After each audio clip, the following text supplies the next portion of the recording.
Well, last week in church, Reverend Cantor talked about the many reasons why people come to church at all, why he comes to church, and he talked a little bit about his first visit to a Unitarian Universalist church in a long time in his young adult years. He had grown up in a Unitarian Universalist church, but had taken a break, as some people do.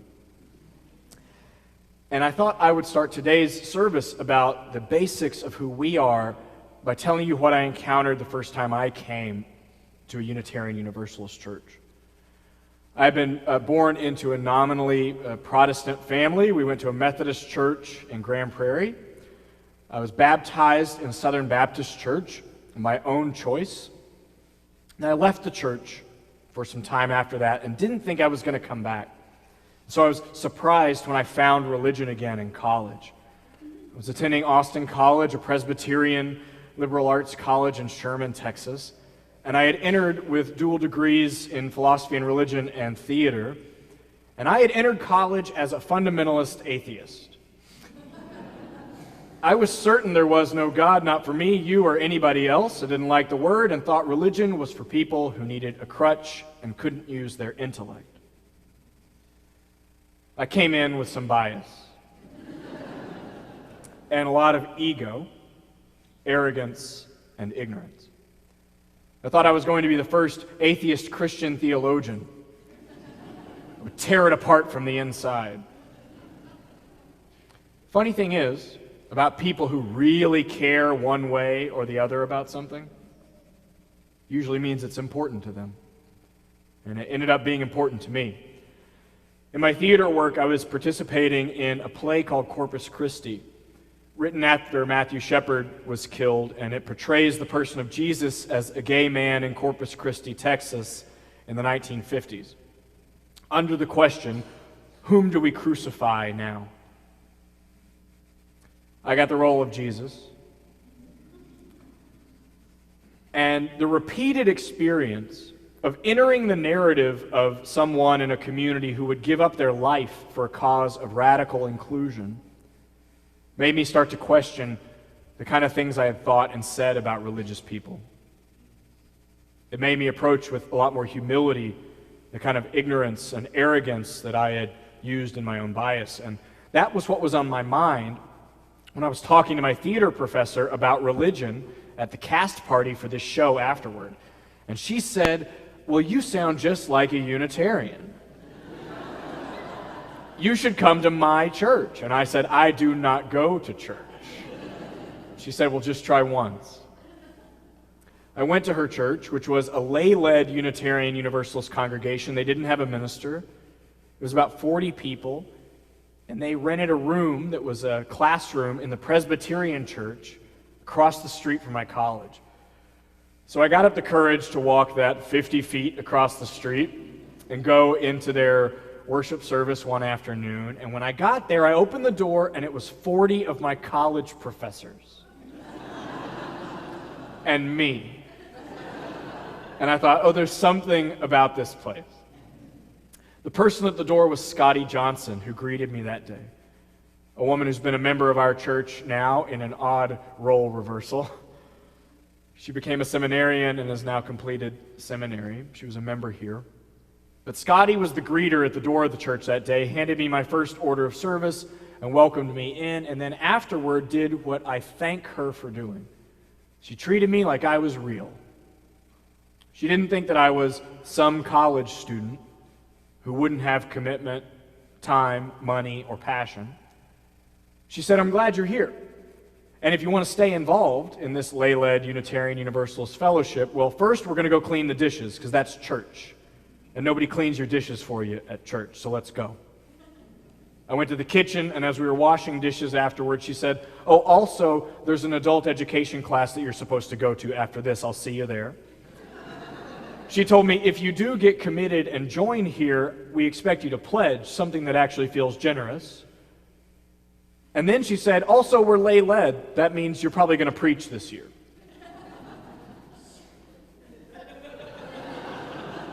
I loved her for it, because I've watched how churches, some of ours included, have treated children, youth, and young adults as if somehow their participation was less than the adults. or expected less of them. Had they not expected full 100% participation of me, I probably wouldn't have come back. They thought I was real. And I was compelled by that place because they asked me to merge grace and inclusion with responsibility. I had been told that I was loved unconditionally before. And I had been told that I had a heck of a lot of work to do on myself and the world. But never before in a community had I been told, you are loved unconditionally, you've got a lot of work to do, and we'll help. As an 18 or 19-year-old young man, that was important to me. They said, you have a role in the healing of the world, and it starts now. You won't be surprised to know that Scotty also said to me, and if you're going to stick around, you should know the history of this place. This religion didn't start when you showed up. It's way older than you. It's the religion of many of the founders of our country. You should learn it if you want to participate here. And so she bought me a book, Our Chosen Faith, and gave it to me and said, this is your homework. I read it and I was engaged. I read about this faith, which was the merger of two liberal branches of Protestant Christianity. The Unitarians on one hand, who were liberal Christians that believed Jesus was a human being, not God, that humans were born innately good, and that religion wasn't about going to heaven, it was about building a soul over time. They called it salvation by character. These are people like Emerson, Thoreau, John Adams, John Quincy Adams, Thomas Jefferson, Elizabeth Cady Stanton, Susan B. Anthony. On the other side of our history were the Universalists. These were Christians who believed that no loving God would ever condemn any part of creation to hell.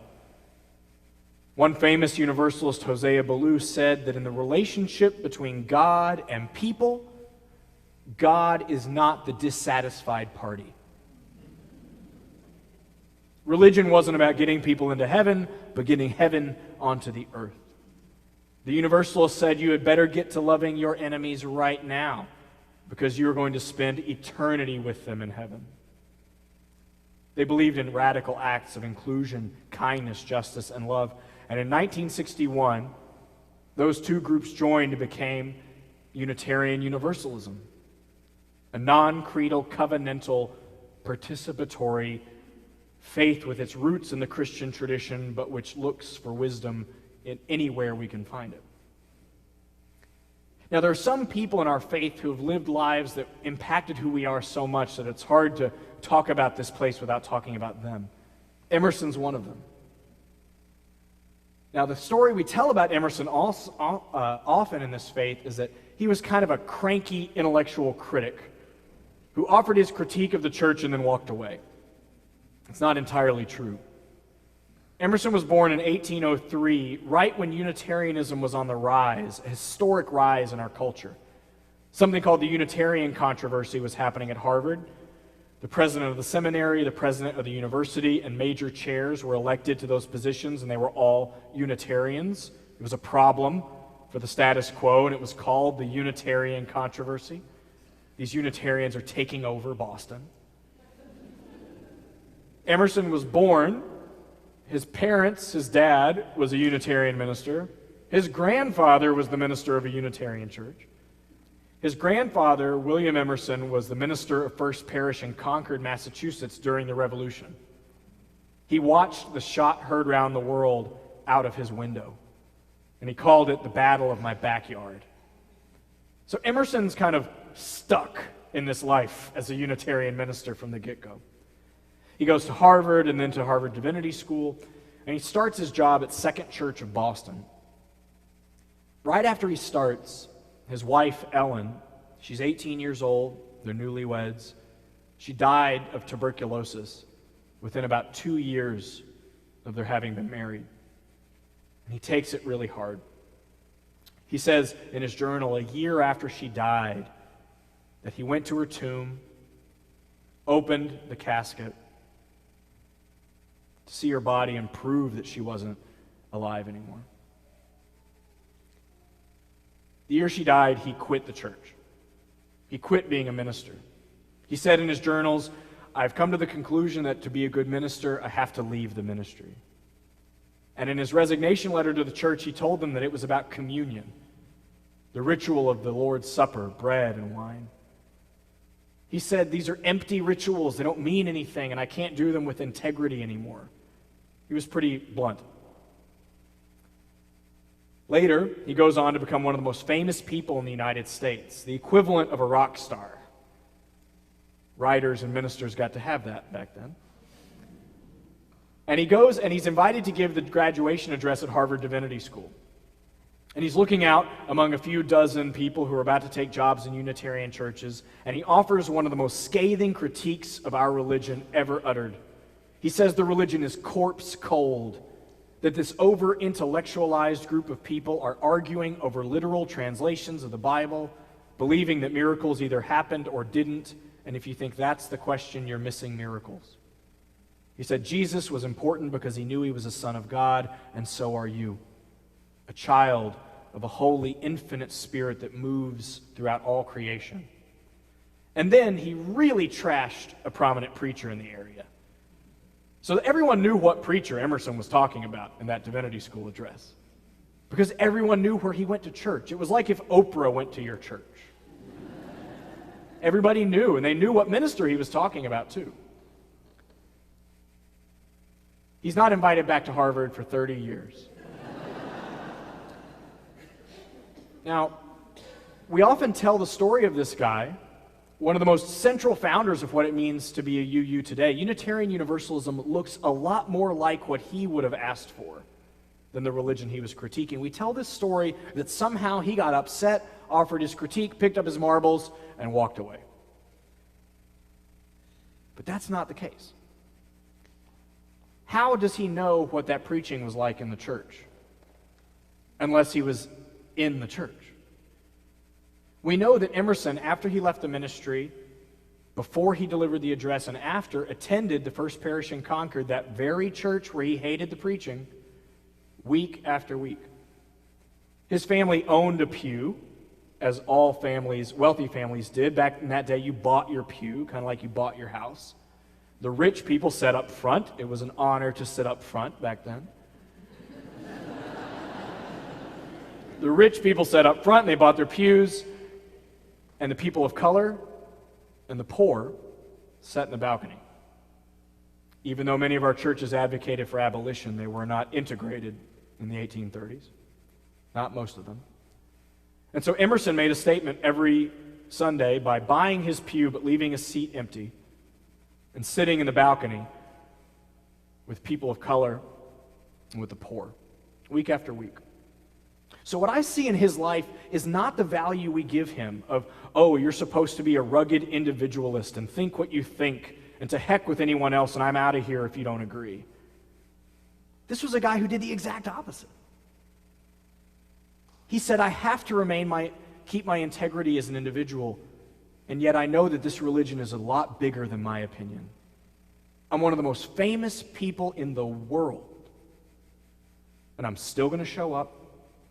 I'm still going to give money. I'm still going to be a part of this community, even though I don't agree. I don't even like the place sometimes. That's a value that says our church is bigger than one person's opinion. On the other side was this guy, George de Benneville, a Universalist that I talked about a few months ago. At the age of 12, he was sent to be a sailor because he was kind of a hard person to live with. They send him out on the seas. He has a series of engaging experiences with black African Muslims in which he realizes that all the stories he's been told about them are not true. That in fact, he's less compassionate, less engaged, less just than they are, and that God must love all people. He starts preaching Universalist sermons in the mountains and in the woods of Germany in the night because it was a heresy. He has a fever. He's placed into a coffin. In the old days, they didn't bury you immediately just in case you weren't dead. And so he has this fever dream. He's pronounced dead for 2 days, lying in a coffin in his brother's house. In this fever dream, 2 angels take him through a Dante Alighieri-style hellscape, in which they take him from heaven all the way to the bowels of hell and back up again. In his fever dream, he meets Jesus and Adam and Eve and God. And God finally tells him, look, this is all an illusion. Any form of outward diversity is simply that. All humans are united in a divine soul. I love people of all sexes, races, and religions. Everyone goes to heaven. Go preach the good word. So he wakes up, stands out of his coffin, and goes to preach the good word. He gains a following, as one might. He's arrested a few times, given the death penalty, narrowly escapes. You should read his biography. Basically, he makes it to America and the colonies. And there, he lives a life of deeds, not creeds. And in fact, he's the first person in our tradition to say that. He says, we will be judged by our deeds in the world, not by our creeds. He has these radical, inclusive gospel services in his house where anyone from any religion can preach. He trades and engages in medicine with the native tribes around him, advocates for full legal equality for all races and all genders. And eventually, when the Revolutionary War comes to his house, the Battle of Germantown is on his property. 2 British officers are killed, and no one will bury them because they're enemy occupying forces. But he says, well, you know, in a fever dream, God told me that all people are equal, loved equally, and go to heaven forever, so you can bury them next to me. And if you go to his grave today in Pennsylvania, you'll find George de Benneville, his wife, and 2 enemy British soldiers buried next to him. His life to me shows that you can't say on Sunday that you believe in a God that loves everyone equally, people that are radically at home in their bodies and the universe, and then on Monday, discriminate.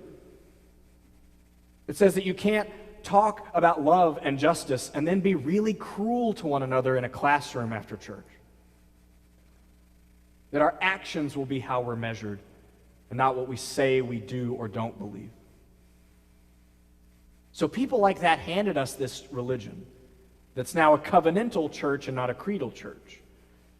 A creedal church is a church or religion you join because you say you believe something. A covenantal church is a church where you make a promise about how you're going to live together. And that's our church. We've made a promise.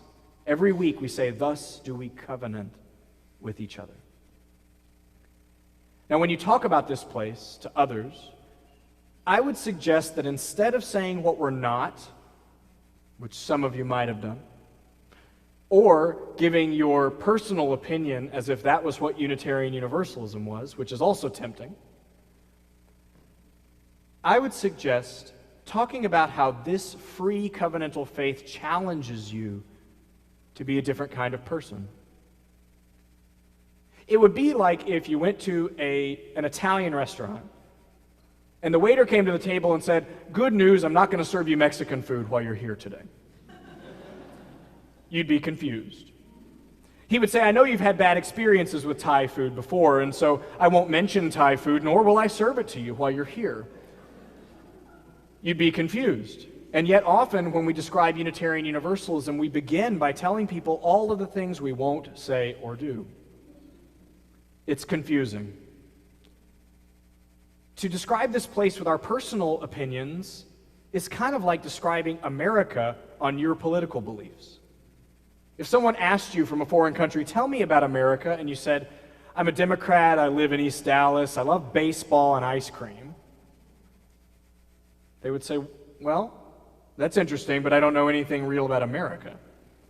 You would describe our history, our values, the kind of people and practices we're encouraged to become. And so when people ask me, what I tell them is, we are a free faith rooted in the progressive branches of the Judeo-Christian tradition. We take that tradition seriously, but not literally. We affirm that people experience what we call God in many ways, that everyone is worthy of love and justice without exception, and that religion is not about what happens when you die, but how you live on earth. At its best, this place challenges me to be more inclusive, humble, kind, generous, just, loving, patient than I have ever wanted to be in my whole life.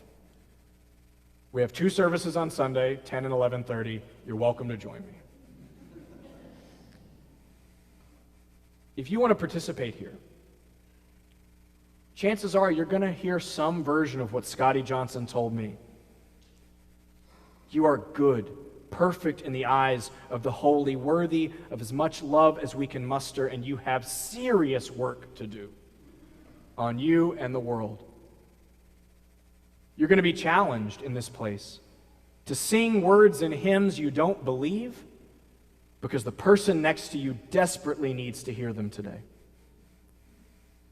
You'll be challenged to show up and keep giving like Emerson did, even when you don't agree with what is said from the pulpit.